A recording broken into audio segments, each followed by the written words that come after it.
रिक्षा रिक्षा.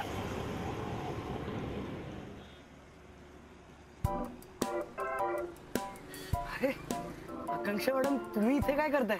Mister Vinay, तुम्ही इथे? तुम्ही माझाच प्रश्न रिपीट का केलात? हो, ऍक्च्युली आमचे गोल्ड मेंबर आहेत, त्यांच्याकडे चाललीये. Gold member? हो हो साहेब, हो मॅडम, कशाला उगाच खोटी करताय? कुठे जायचं असेल तर बसा ना पटकन. No no thanks.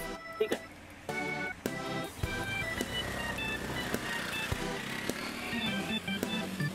हाय. हॅलो. तुम्ही ते गोल्ड मेंबरचं काय म्हणत होतात? हा, ती आमची एक प्रीमियम मेंबरशिप आहे.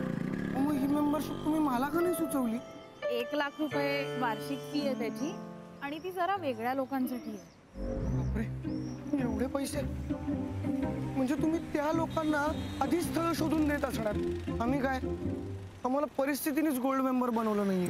अहो मिस्टर विनय, तसं नाहीये. मला माहिती आहे का, मला खरं तर डॉक्टर व्हायचं होतं, पण परिस्थितीमुळे MR करावं लागलं. मी जर का डॉक्टर झालो असतो ना, तर तुम्ही मला ही गोल्ड मेंबरशिप नक्की दिली असती आणि पटकन मुली शोधल्या असत्या. अहो मिस्टर विनय, तसं नाहीये. अहो तुम्हाला असं वाटलंच कसं की एका गोल्ड मेंबरमुळे मी तुमच्यासाठी स्थळं बघणं सोडून देईन? एवढाच विश्वास आहे का हो तुमचा माझ्यावरती? नाही हो, मला खरं तर तसं म्हणायचं नव्हतं.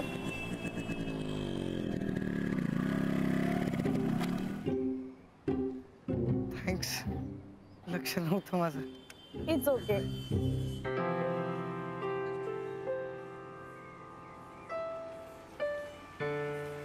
हा हो, ती गोल्ड मेंबरशिप म्हणजे दुसरं तिसरं काही नसून अतिश्रीमंत लोकांना या लग्नाच्या बाजारातून गाळणी फिरवून अतिश्रीमंत स्थळं शोधून देण्याचं एक साधन आहे. म्हणजे मुलगा मुलगी कसे आहेत, त्यांच्या आवडीनिवडी काय आहेत, याच्याने काही फरक पडत नाही त्यांना.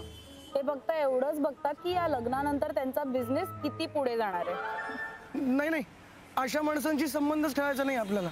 म्हणूनच तुम्हाला गोल्ड मेंबरशिप नाही सुचवत. सॉरी मॅडम, खरंच सॉरी. मी परत तुमच्यावर कधीच शंका घेणार नाही. It's okay. बरं, उद्या ऑफिसमध्ये या, आपण तुमच्यासाठी एक छान गोल्ड हार्ट असणारी मुलगी शोधूया. चालेल, थँक्यू. चला निघते मी. गोल्ड मेंबर्सचा टाइम सुद्धा गोल्ड सारखा असतो ना, एक्सपेन्सिव्ह. हो. ओके. प्लीज, तुम्हाला रिक्षा मी. नको, पुढे स्टँड आहे, मी तिकडनं पकडते रिक्षा. हो, पुढे स्टँड आहे का? हो. मला माहितीच नव्हतं.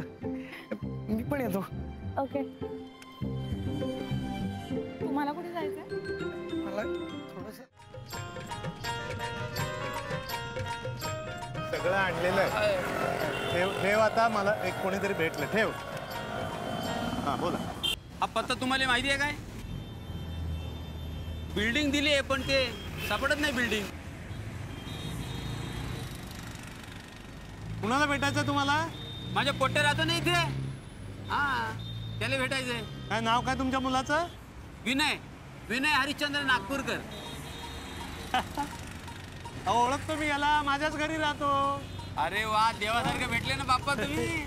एक काम करा, हे घडी घालून खिशात ठेवा, काही गरज नाही त्याची. या माझ्या बरोबर. त्या बॅग द्या. बॅग ना, बॅग या, गाडी बघा, गाडी बघा. विनयचे बाबा येईल. हा, अजून कसा आला नाही? नेहमी उशीर होतो का त्याला असं यायला? नाही ना, अगदी वेळेवर, अगदी पंक्च्युअल मुलगा आहे तुमचा. येईल. अगं तोपर्यंत चहा दे ना त्यांना. हो आणते आणते. अजून कसा आला नाही तो? अहो येईल तो इतक्यात. नाही तर असं करता का, त्यांच्या रूमची चावी आमच्याकडे, ती देऊ का तुम्हाला? म्हणजे तुम्हाला फ्रेश होता येईल. एक्झॅक्टली. फ्रेश. हा द्या. हा दे ग, चावी दे, पण आधी चहा दे. हो आणते हो. चहा घ्या म्हणजे बरं वाटेल तुम्हाला. बस, बसून घ्या ना. बसा.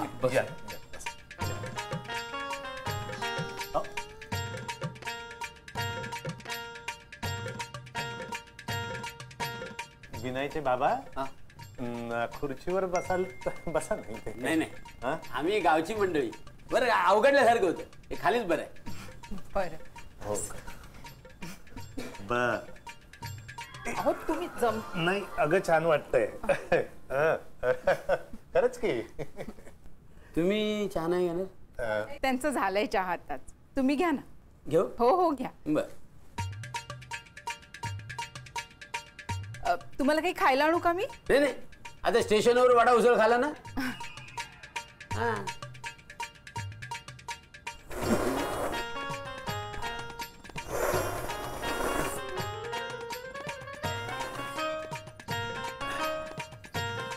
खूप गुणी आहे तुमचा विनय. मग बरोबर कोणाचं आहे? हा. त्याला त्याच्या फोडापर्यंत सांभाळून नाही त्याले, आणि शिकून डॉक्टर गेला. MR आहे ना तो? त्यालेच तर डॉक्टर म्हणतात ना आमच्याकडे. मग MR का फिमार काय आहे ते डॉक्टरले सांगतो. हा कोणती औषधं द्यायची ती डॉक्टर पेक्षा कमी आहे काय? मग हा. तुम्हाला सांगतो, एकुलता एक पोरगा म्हणून एवढं शिकवला, पुण्याला धाडलं त्याला शिकायला पुढे, ना आता मुंबईत हातपाय मारून राहिला ना. बरोबर, खूप धडपडे आहे, मेहनती आहे खूप. हो, आणि स्वभावाचं काय सांगायचं, म्हणजे थोरा मोठ्यांशी आदरानं वागणं, अदबीनं वागणं, छान एकदम. संस्कार संस्कार म्हणतात त्याले.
तुम्ही कोण? तेच विचारतोय, तू कोण? अरे माझ्या घरात मलाच विचारताय मी कोण? माझ्या पोराचं घर आहे ना रे. कोण पोरगा? विनय विनय नागपूरकर. तुम्ही? मी बा त्याचा हरिश्चंद्र नागपूरकर. जाऊन सुमितला सांगून टाक की तुझं त्याच्यावर प्रेम आहे, आणि तू जे काही मला सुमित बद्दल सांगितलंस त्यावरून मला असं वाटतं तो खूप समजूतदार आहे, आणि तो नक्की तुला ऍक्सेप्ट करेल. हे घर तुझं असलं ना तरी माझ्यावर ओरडायचा तुला काहीही अधिकार नाहीये. हे बघ नाही.